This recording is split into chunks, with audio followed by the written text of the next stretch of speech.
नमस्कार. सर्वात आधी सगळ्यांना श्री स्वामी समर्थ. मी दीक्षा गुरव माझ्या कोकण कन्या या यूट्यूब चॅनलवरती तुमचं स्वागत करते. तर आज मी बनवणार आहे करंजी. तर तुम्ही म्हणाल की मध्येच कशी काय करंजी? तर मुलांसाठी नाश्त्याला काही ना काही लागतं. तर बाहेरून काही आणून खाण्यापेक्षा म्हटलं चला घरी बसून आपण थोडीसं काहीतरी बनवूया. तर मी करंजाचा बेत केला.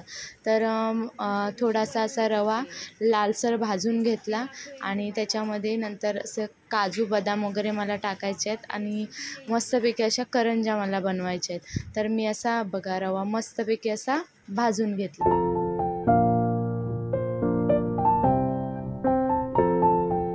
तर मग असा हा रवा मी मस्तपैकी भाजून घेतला आणि एका ताटामध्ये काढून घेतला. त्याच्यानंतर मला तुपामध्ये ड्रायफ्रूट्स फ्राय करून घ्यायचे होते. मस्तपैकी लालसर असे भाजून घ्यायचे होते. तर मी टोपामध्ये तूप टाकलं आणि त्याच्यामध्ये मला आता हे काजू बदाम आणि थोडंसं सुकं खोबरं मी किसून घेतलं होतं ते टाकून मला लालसर असं भाजून घ्यायचं होतं.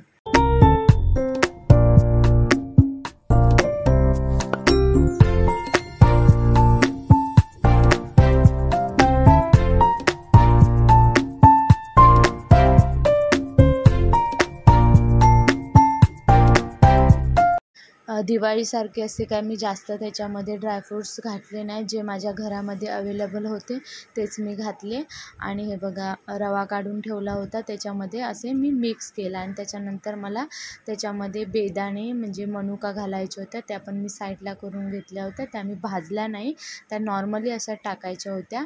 तर मी त्या अशा ह्याच्यामध्ये मिक्स केलेल्या ह्याच्यामध्ये मी टाकून घेतले बेदाणे आणि त्याच्यानंतर मला टाकायची होती पिठी साखर. जरा मिश्रण हे थंड होऊन, कारण रवा गरम होता आणि बाकीचे ड्रायफ्रूट्स पण गरम होते, तर ते थंड झाल्यानंतर मी हे मिक्सरमध्ये साखर अशी बारीक करून घेतली आणि साखर बारीक करून घेतली. त्याच्यामध्येच मी वेलची पण टाकली होती. तर साखरेबरोबरच वेलची पण बारीक झाली होती. त्याच्यानंतर मी हे असं मिश्रण तयार करून घेतलं.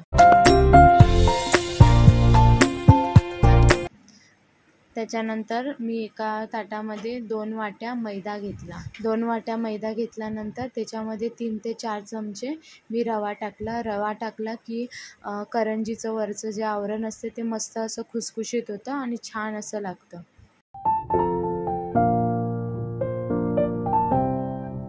त्यानंतर मी 2 ते 3 चमचे असे तूप टाकलं आणि मस्तपैकी ते मिश्रण असं एकत्र करून घेतलं.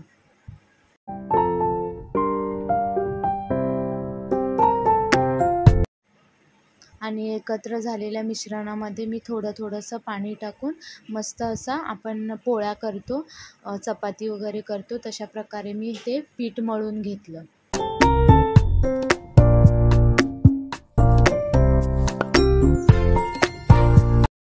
आपल्याला लागेल अशा प्रकारे थोडं पाणी टाकून, एकदम पाणी टाकायचं नाही. आपल्याला लागेल त्याप्रमाणे पाणी टाकून असं मस्त ते गोळा बनवून घ्यायचा. नंतर मग मी त्याचे असे मस्त छोटेसे गोळे तयार करून घेतले. असं लांब हे केलं आणि छोटे गोळे तयार करून घेतले.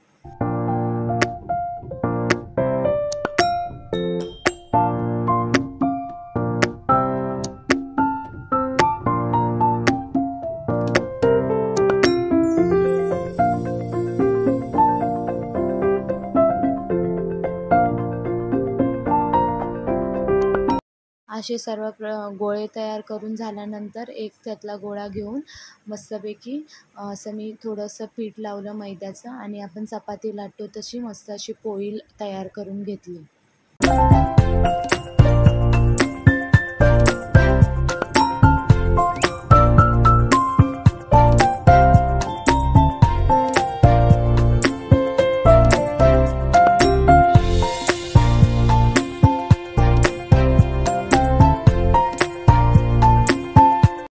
गोल अशी पोळी तयार झाली की त्याच्यावरती आपल्याला थोडंसं तूप टाकायचे. तर असं पसरवून घ्यायचं ते तूप आणि नंतर त्याच्यावरती थोडासा मैदा टाकून मस्तपैकी असं पसरवून घ्यायचे.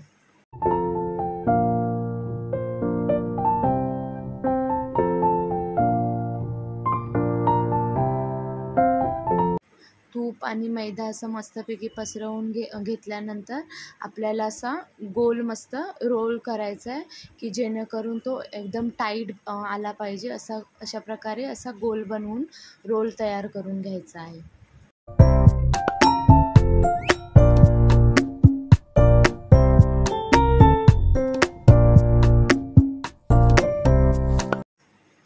असा रोल तयार झाला की मग छोटे छोटे आपल्याला जसे करंजी जेवढ्या आकाराची पाहिजे तशाप्रमाणे त्याचे छोटे तुकडे करून सुरीने घ्यायचे. हे बघा, अशा प्रकारे मी छोटे छोटे सगळ्या पोळ्यांचे तुकडे तयार करून घेतले आणि त्यातला एक मग असा तुकडा घेऊन मस्त छोटीशी पातळ अशी छोटी पोळी तयार करून घेतली आणि ह्या पोळीमध्ये आपल्याला आता सारण भरायचं.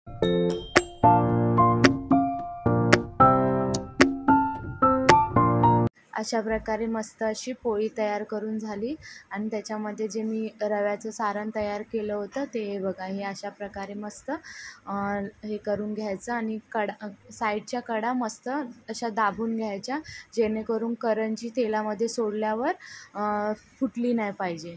तर अशा प्रकारे मी मस्तपैकी अशी दाबून घेतली करंजी.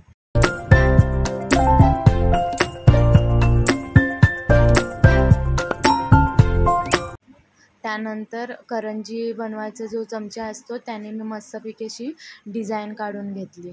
बघा, अशी मस्त करंजी तयार झाली.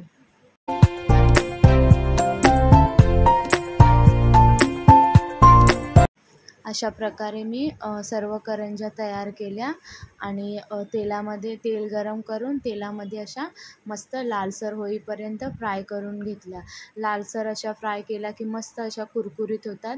मंद आचेवरतीच, मंद गॅसवरतीच त्या तळून घ्यायच्या, म्हणजे त्या कुरकुरीत होतात.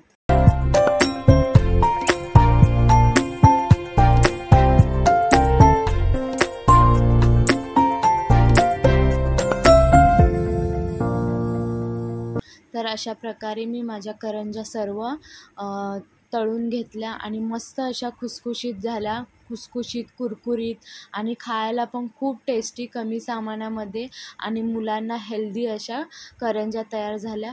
तर माझा व्हिडिओ तुम्हाला आवडला असेल, चॅनलवरती नवीन असाल तर लाईक करा, शेअर करा आणि सबस्क्राईब करा. थँक्यू.